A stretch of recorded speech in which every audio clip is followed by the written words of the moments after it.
নমস্কার, আমি রুমি। আপনাদের সবাইকে আবারও একটা নতুন রেসিপিতে স্বাগত। আজ আমি আপনাদের ডিনারের জন্য দারুণ স্বাদের একটা রেসিপি বানানো দেখাবো।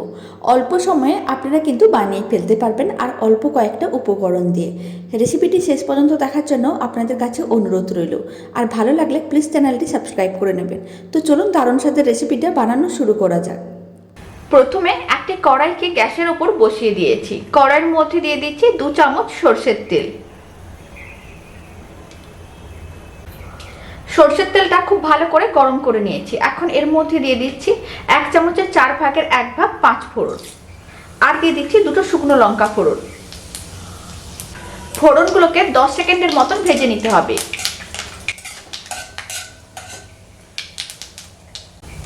ফোড়নগুলোকে 10 সেকেন্ডের মতন ভেজে নিয়েছি। এখন এর মধ্যে দিয়ে দিচ্ছি একটা কুচনো পেঁয়াজ, আর দিয়ে দিচ্ছি 7-8টা রসুন কোয়াকে ছোট ছোট টুকরো করে রেখেছিলাম, সেই কুচনো রসুন কোয়া দিয়ে দিচ্ছি। আর দিয়ে দিচ্ছি হাফ চামচের মতন আদা বাটা। আবারও মশলাগুলোকে 1 মিনিটের মতো নাড়াচাড়া করে মিডিয়াম ফ্লেমে লাল লাল করে ভেজে নিতে হবে।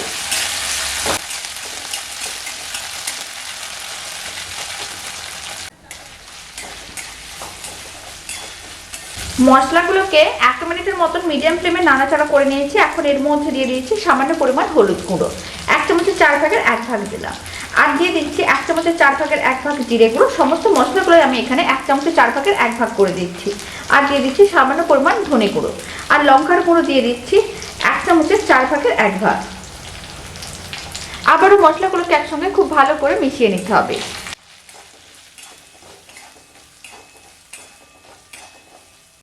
মশলাগুলোকে খুব ভালো করে একসঙ্গে মিশিয়ে 1 মিনিটের মতন আবারও নাড়াচাড়া করে মশলাগুলোকে একটু ভেজে নিয়েছি। এখন আমি এর মধ্যে দিয়ে দিচ্ছি কেটে রাখা ফুলকপি। আর ফুলকপিটাকে আমি এইভাবে ছোট ছোট টুকরো করে কেটে নিয়েছিলাম, দিয়ে দিচ্ছি। তারপরে কিন্তু ফুলকপির টুকরোগুলোকে কেটে নেওয়ার পরে খুব ভালো করে জল দিয়ে ধুয়ে পরিষ্কার করে নিয়েছিলাম।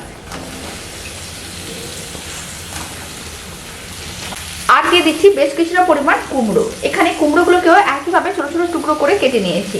আর কুমড়োর টুকরোগুলোকে একইভাবে জল দিয়ে ধুয়ে ভালো করে পরিষ্কার করে রেখেছি।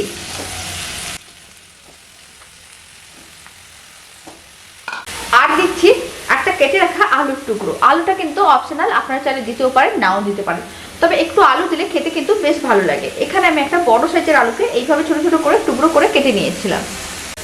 এবার আমি ওপর থেকে ছড়িয়ে দিচ্ছি বেশ কিছুটা পরিমাণ লবণ। এখানে আমি স্বাদ অনুযায়ী লবণ দিয়ে দিলাম, হাফ চামচের একটু বেশি লবণ দিয়ে দিলাম। আর লবণ দেওয়ার কারণে সবজিগুলো কিন্তু অনেক তাড়াতাড়ি সেদ্ধ হয়ে যাবে বা রান্না হয়ে যাবে। এখন সমস্ত কিছু খুব ভালো করে মশলার সঙ্গে মিশিয়ে নিতে হবে।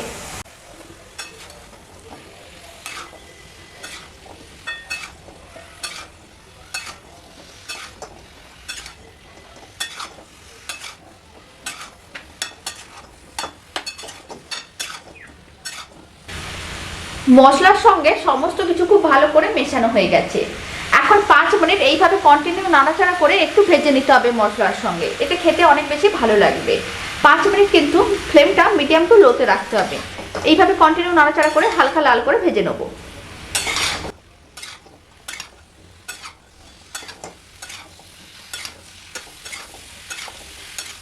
5 মিনিট কন্টিনিউ নাড়াচাড়া করে হালকা লাল লাল করে ভেজে নিয়েছি। এখন এর মধ্যে দিয়ে দিচ্ছি পরিমাণ মতন জল।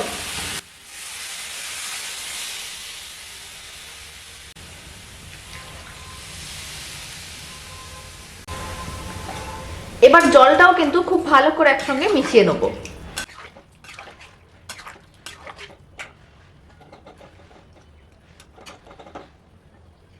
জলটাও খুব ভালো করে মেশানো হয়ে গেছে। এখন এর মধ্যে দিয়ে দিচ্ছি সামান্য পরিমাণ চিনি। খুব বেশি না, অল্প পরিমাণ চিনি দিলেই হবে, তবে অল্প পরিমাণ চিনি দিলে খেতে কিন্তু বেশ ভালো লাগে। আপনারা চাইলে দিতেও পারেন, নাও দিতে পারেন। চিনিটাও কিন্তু খুব ভালো করে মিশিয়ে নেব।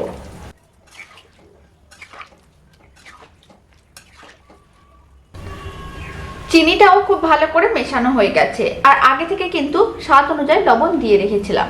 এবার কড়াইয়ের ঢাকনা বন্ধ করে এইভাবে মিডিয়াম ফ্লেমে 10 মিনিটের মতো রেখে দেবো।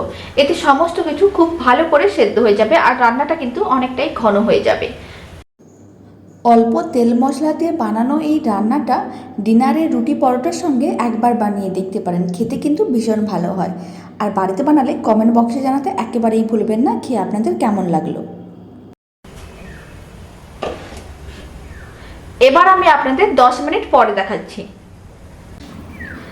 10 মিনিট হয়ে গেছে। এখন কড়াইয়ের ঢাকনাটা খুলে নিচ্ছি। আপনারা দেখুন সমস্ত কিছু কিন্তু খুব ভালো করে সেদ্ধ হয়ে গেছে। এই সময় আপনারা চেকও করে নিতে পারেন সমস্ত কিছু খুব ভালো করে সেদ্ধ হয়েছে না। কুমড়োগুলো কিন্তু দেখেই বোঝা যাচ্ছে খুব ভালো করে সেদ্ধ হয়েছে, ফুলকপিটাও কিন্তু খুব ভালো করে সেদ্ধ হয়ে গেছে। এখন আমি আলুটা কেটে দেখে নিচ্ছি, আলুটাও কিন্তু খুব ভালো করে সেদ্ধ হয়ে গেছে। এখন আমি এর মধ্যে দিয়ে দিচ্ছি সামান্য পরিমাণ গরম মশলার গুঁড়ো, 1 চামচের 4 ভাগের 1 ভাগ। আর দিয়ে দিচ্ছি বেশ কিছুটা পরিমাণ কাসুরি মেথি, খুব বেশি না, অল্প একটু দিলেই হবে। আর দেওয়ার সময় এইভাবে একটু ভেঙে ভেঙে দিতে হবে, তাহলে সেন্টটা কিন্তু খুব ভালো আসবে। আবারও খুব ভালো করে একসঙ্গে মিশিয়ে নেবো।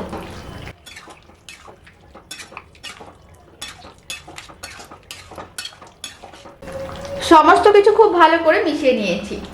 আবারও মিডিয়াম ফ্লেমে 2 থেকে 3 মিনিটের মতন রান্না করে নিতে হবে, যাতে রান্নাটা আরেকটু ঘন শুকনো শুকনো হয়ে যায়। তাহলে রুটি বা পরোটার সঙ্গে খেতে কিন্তু বেশ ভালো লাগবে। আপনারা ভাতের সঙ্গেও বানিয়ে দেখতে পারেন, খেতে কিন্তু ভীষণ ভালো হয়।